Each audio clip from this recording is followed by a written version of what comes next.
Everyone, welcome to pop Minecraft. তো কেমন আছো তোমরা সবাই? আমি জানি আমার একটু ভিডিওটা দিতে দেরি হয়ে গেছে, তাই জন্য অবশ্যই মন খারাপ করতে হবে না, কারণ আজকে থেকে অবশ্যই আমরা আবারও কন্টিনিউ করতে চলেছি আমাদের সার্ভাইভাল সিরিজ। ভাই একটু প্রবলেম হয়েছিল আর কি।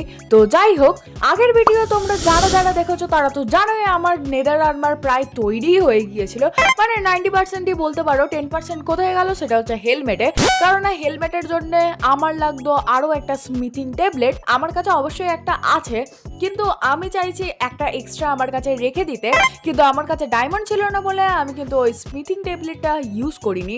অ্যান্ড দেন আমি আজকে ওই হেলমেটটাকে পুরোটাই নেদাররাইটে কনভার্ট করতে চলেছি। কিন্তু এটা কিন্তু আমাদের আজকের মূল উদ্দেশ্য নয়। আমাদের আজকের মূল উদ্দেশ্য হচ্ছে স্ট্রং হোল খুঁজে বার করা। তো আমাদের কাছে বন্ধুরা মোটে 4টে আর ডায়মন্ড বেঁচে আছে। আমাদের এখনো অবধি তোমার 3টে ডায়মন্ড লাগবে, দেন গিয়ে আমাদের কাছে 7টা ডায়মন্ড হবে। তো তাই জন্য আমাদের সর্বপ্রথমে যেতে হবে একটুখানি মাইনিং করতে। যদি তোমরা ভেবে থাকো যে আমি হাত দিয়ে মাইনিং করব, না, অনেকদিন আগেই সে সমস্ত কিছু ছেড়ে দিয়েছি। যদি হাত দিয়েই মাইনিং করতে হতো তাহলে কি আর আমি আমাদের বন্ধুদেরকে পড়াতে দিতাম? তুমি বলো। তো তাই জন্য আমি এখানে অনেক কটা গান পাউডার নিয়ে যাচ্ছি, তারপরে আর সাথে সাথে আমি স্যান্ডও নিয়ে যাব। আমার কাছে এখন অনেক গান পাউডার আছে, তো আমি সেই অনুযায়ী যদি এখন অনেক কটাই স্যান্ড নিতে যাই তাহলে আর আমাদের মাইনিং করা শুরু হবে না। তো যাই হোক, আমাদের মোটে 3টে মতন তো ডায়মন্ড লাগবে, তো তাই জন্য আমি কমই স্যান্ড নিয়ে যাব। বেশি টিএনটির কোনো রকম দরকার নেই। তো সব মিলিয়ে আমি এখানে 32টার মতন টিএনটি কালেক্ট করে নিয়েছি। আর তোমরা যারা আমার মাইনিং এর ভিডিও দেখেছিলে তারা তো খুব ভালো করেই জানো আমি একদম -58 টু -59 আমি একটা কেভ মতন তৈরি করেছিলাম, মানে ওখানেই আর কি মাইনিং করি। তো ওখানে গিয়েই আমি ডায়মন্ডটা কালেক্ট করব, ওখানে গিয়েই তোমাদের সাথে দেখা করছি। ভাই জায়গাটা জাস্ট হাল দেখো, আমি যখন ডায়মন্ড আর্মার তৈরি করেছিলাম তখন এই জায়গাটা জাস্ট দেখো, নিচে পুরো অবস্থা খারাপ করে রেখে দিয়েছি। যাই হোক, এবারে আমি এখান থেকে মাইনিং করা শুরু করব। ভাই জাস্ট লাকটা দেখো, এখানে আমি জাস্ট মাইনিং করা শুরুই করছিলাম টিএনটি লাগানোর জন্য, অ্যান্ড দেন তোমরা এখানে দেখতে পাচ্ছ আমি ডায়মন্ড পেয়ে গেছি। তাও আমার -55-এ এখানে আমি একটা ডায়মন্ড পাই না, এখানে আমি দুটো ডায়মন্ড পাই। অবশ্য আমার কাছে আরও একটা ডায়মন্ড আমার উপরে রাখা আছে, অতএব 3টে অলরেডি আমার কিন্তু ডায়মন্ড হয়ে গেল। কিন্তু ওই যে আমার মাথার বুদ্ধি, আমি ভাবছি যে আমার কাছে এতগুলো টিএনটি আছে, অতএব আমি আরো কতগুলো ডায়মন্ড পেতে পারি। তো তাই জন্য আমিও টিএনটি লাগাতে গেলাম, টিএনটি গুলো ফ্লপ হতে থাকলো আর আমার সময়টাই নষ্ট হলো। টিএনটি লাগাতে একটা সময় তো আমি ভেবেছিলাম হয়তো আমি স্ট্রং হোলই খুঁজে পেয়ে গেছি, কিন্তু একটা জিনিস খুবই ভালো হয়েছে, আমি স্ট্রং হোল না খুঁজে পেলেও আমি কিন্তু আর একটা ট্রায়াল চেম্বার খুঁজে পেয়ে গেছি। ইয়েস, তাও আবার কার্টোগ্রাফির না কোনো রকম হেল্প ছাড়া। তোমরা যারা আমার আগের মাইনিং এর ভিডিওগুলো দেখেছিলে তারা খুব ভালো করেই জানো আমি একটা অলরেডি ট্রায়াল চেম্বার পেয়ে গেছি, আর এইটাও মনে হয় ওই ট্রায়াল চেম্বারটাই, বাট এইটা হয়তো ওটার অন্য একটা ভাগ। যাই হোক, সব থেকে ভালো কথা হচ্ছে আবার টিএনটি গুলো নষ্ট হলো না। তো আমি অবশ্যই অন্য কোনো একটা দিন আসবো অবশ্যই এই ট্রায়াল চেম্বারে। এখন তো আমি আমার উদ্দেশ্য অনুযায়ী সর্বপ্রথমে আমি এখান থেকে আমি এই ডায়মন্ডটা কালেক্ট করছি, তার সাথে আমি আমার এই ডায়মন্ডের হেলমেটটাও নেদাররাইটে কনভার্ট করছি। ইয়েস, ফাইনালি আমার ফুল নেদাররাইট আর্মার তৈরি করা হয়ে গেল। এছাড়া বন্ধুরা আমি একটুখানি ভিলেজার্সদের থেকে একটু ট্রেন করে নিতে চাই, তো তাই জন্য আমার কাছে এখানে যতগুলো এমরেলস আছে সবকটা এমরেলসই আমি নিয়ে যাচ্ছি। আর তার সাথে সাথে আমাদের তো সুগার ফার্ম আছেই, ওখান থেকেও আমরা অনেক কটা পেপার তৈরি করে অনেক কটা এমরেলস জোগাড় করতে পারি। তার আগে আমি সর্বপ্রথমে তৈরি করে নেব কিছু পোশন, কারণ আমাদের এই পোশনগুলো সব থেকে বেশি কাজে লাগবে এন্ডার ড্রাগনের সাথে ফাইটের সময়। তো আমি এখানে তাই জন্য ওয়াটারমেলন উৎপাদন করছি, কারণ হচ্ছে একটাই, এর মাধ্যমে আমরা পোশন অফ হেলথ তৈরি করতে পারবো। তোমরা এখন দেখতে পাচ্ছ যে এখানে আমি পুরোটাই মেলন চাষ করছি, আর তার সাথে সাথে আমি বোন মিলের মাধ্যমে এই গাছগুলোকে বড় করছি।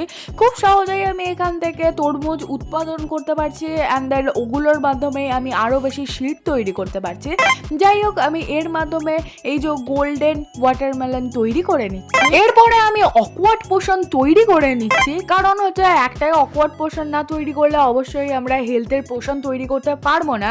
তো এইটার পরে আমি ইনস্ট্যান্ট হেলথের পোশন তৈরি করে নিচ্ছি। যেমন আমি তোমাদের এখানে আমি এই পোশনটার কাজ দেখাচ্ছি। তো আমরা যদি এখান থেকে পড়ে যাই, মানে অনেক উঁচু জায়গা থেকে যদি পড়ে যাই, ড্যামেজ খাই, খুব তাড়াতাড়ি আমাদের কিন্তু হেলথ জেনারেট হয়ে যাবে, যেমন তোমরা দেখতে পাচ্ছ। আর এছাড়া বন্ধুরা আমি আরো একটা পোশন তৈরি করব, যেটার নাম হচ্ছে স্নো ফলিং পোশন। তো তার জন্য আমাদের ফ্যান্টম মারতে হবে।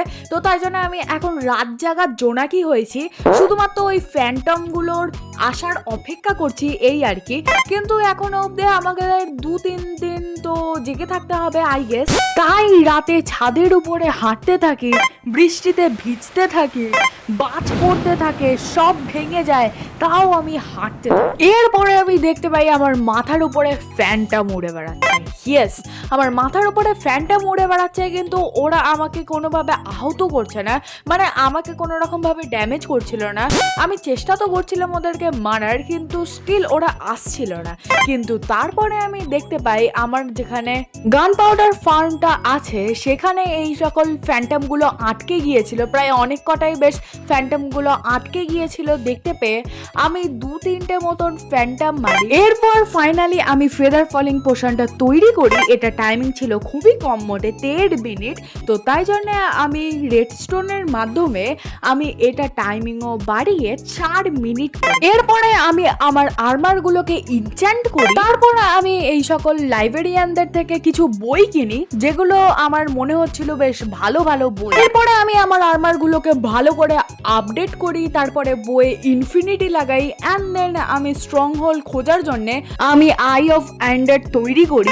এরপরে আমি রাত্রির বেলা ঘুমিয়ে পড়ি। ঘুম থেকে উঠে ঠিক তোমরা যা যা দেখতে পাচ্ছ এই সকল জিনিসগুলো আমি শুধুমাত্র নিয়ে যাব, আর বাকি সমস্ত জিনিসপত্রগুলো রেখে দিয়ে যেতে চলেছি। তো এবারে বন্ধুরা বলো আমাকে কেমন দেখতে লাগছে। তো এইবারে আমরা বেরোতে চলেছি আমাদের মূল উদ্দেশ্য। আমি একটুখানি ফাঁকা জায়গায় অথবা আবার বন্ধুর বাড়ির উপরে গিয়ে আমি এগুলোকে ছুটতে থাকছি। আর যেমনটা তোমরা দেখতে পাচ্ছ আমাদেরকে সামনের দিকে যেতে বলছে। তো তাই জন্য আমি সর্বপ্রথমে তো আগে কোঅর্ডিনেটটা অন করে নেবো, কারণ আমি ওখানে গিয়ে অবশ্যই কোনো না কোনো জায়গাতে আমাকে রিসপন্ড পয়েন্ট সেন্ড করতেই হবে। তখন আমি আবার বাড়ির লোকেশনটাই ভুলে যাব। তো এখানে যেহেতু আমি যদি কোঅর্ডিনেটটা অন করে রাখি, এটা অ্যাকচুয়ালি কাজে লাগবে কখন আমি অবশ্যই চিনতে পারবো আমার বাড়ির কোঅর্ডিনেটটা, অ্যান্ড দেন সেটা দেখে অবশ্যই আমরা খুব সহজেই আমাদের বাড়ি চলে আসতে পারবো। নাও ভাই, সব সময়ের জন্য আমার ইনভেন্টরিতে কিছু থাকুক বা না থাকুক, ক্রাফটিং টেবিল অবশ্যই আমি নিয়ে আনি।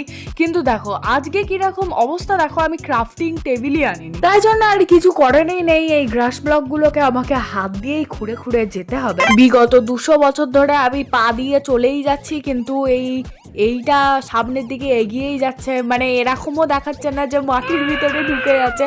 আমি যতটা অবধি জানি যে কোনো রকম ভিলেজ আমরা খুঁজে পেতে পারি যার নিচে বেশিরভাগ সময় স্ট্রং হোল খুঁজে পাওয়া যায়। তাহলে ভাই আমার ভিলেজের কেন নিচে পাওয়া গেল না? কারণ না হচ্ছে ওখানে আমরা বসবাস করি, অবশ্যই তোমার এই স্ট্রং হোল আমাদের বসবাসকারী জায়গা থেকে অনেক বেশি দূরে হবে। এরপরে আমি অনেকটা রাস্তা ট্রাভেল করি, অ্যান্ড দেন গিয়ে আমি দেখতে পাই এই আই অফ এন্ডার গুলো জলের তলায় চলে যায়। মানে ভাই বেশিরভাগ সবাই ভিলেজের মধ্যে দেখতে পায়, আর আমি কোথায় দেখতে পাচ্ছি? জলের তলায়। যাই হোক, জলের তলায় গেলে আমরা সাফিকেটেড হয়ে মারা যেতে পারি। তো তাই জন্য আমি একটা জিনিস করছি এখানে, সেটা হচ্ছে দেখো আমি চারিদিকটা এইভাবে ব্লক দিয়ে ঘিরে দিচ্ছি, যাতে দেখো এখানে জলটা পুরোটাই শুষে যাবে, এখান দিয়ে আর জলও ঢুকতে পারবে না, অ্যান্ড দেন আমরা খুব সহজেই চলে যেতে পারবো।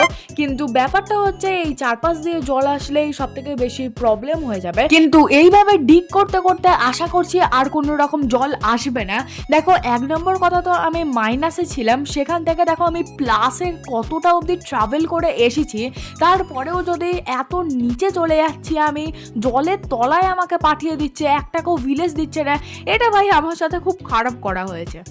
এরপর আমি ডিগ করতে থাকলাম অ্যান্ড দেন ফাইনালি গিয়ে আমি স্ট্রং হোলের এই পাথরগুলো দেখতে পাই। একটু খোঁজাখুঁজি করার পর ফাইনালি আমি কিছুক্ষণের মধ্যেই আসল জিনিস, অতএব আমাদের স্ট্রং হোল্ডটা পেয়ে যায়। এরপরে এই যে সিলভার, এদের নামটা আমি ঠিক মনে পড়ছে না, তো এদেরকেও মারি, এরা ভাই প্রচুর পরিমাণে ড্যামেজ করছিল। এরপরে আমি ওদের এই যেখান থেকে এরা আর কি স্পন হচ্ছিল, কি বলে এটা, সেটাকেও আমি মারি। অ্যান্ড দেন আমি এখানে সকল লাভাগুলোকে বুঝিয়ে দিই। স্ট্রং হোলের সামনেই আমি একটা লাইব্রেরি পেয়ে যাই, যেই লাইব্রেরিটাও আমি লুট করি। এখানে মোট 2টো চেস্ট ছিল, কিন্তু সেটা এখন অবশ্যই আমি বলবো না। সব থেকে বেশি ক্রেজি একটা জিনিস তোমাদের সাথে শেয়ার করি। দেখো আমি যে এই যে স্ট্রং হোলটা যে খুঁজে পেলাম, এখানে যে আই অফ ওয়ান্ডারটা লাগাতে হতো, সেখানে 8টা আই অফ ওয়ান্ডার লাগাতে হতো। অ্যান্ড দেন আমার কাছেও মোট 8টাই ছিল, মানে একটা যদি কম হতো, আমার কাছে ব্লেজ রডও ছিল না, মানে আবারও আমায় বাড়ি যেতে হতো। যাই হোক, ফাইনালি আমরা তো পোর্টাল তো পেয়ে গেছি, যেখান দিয়ে আমরা এন্ড ডাইমেনশনে যেতে পারবো। তো এইটাই ছিল আমাদের আজকের আসল উদ্দেশ্য। এছাড়া তোমাদের মধ্যে একজন কমেন্ট করেছিল আমাকে যে তুমি সিরিজ কি করে তৈরি করো। আমি সিরিজ কি করে তৈরি করি অবশ্যই আমি তোমাদেরকে পোস্টের মাধ্যমে সেটা জানাবো, কারণ এই ভিডিওটা প্রচুর পরিমাণে বড় হয়ে গেছে। তো অবশ্যই তুমি পোস্টটা চেক করতে পারো বা আমি তোমাদের কমেন্টে জানিয়ে দেবো। তো আজকে আমরা বন্ধুরা এখানে আছি, পরের ভিডিওয়ে আমরা এন্ড ডাইমেনশনে থাকবো। তো তাই জানে অবশ্যই যারা সাবস্ক্রাইব করোনি এক্ষুনি সাবস্ক্রাইব করো, আর যদি ভিডিওটা ভালো লেগে থাকে অবশ্যই লাইক করো, আর আমি অবশ্যই কমেন্টে জানিয়ে দেবো। তো ততক্ষণের জন্য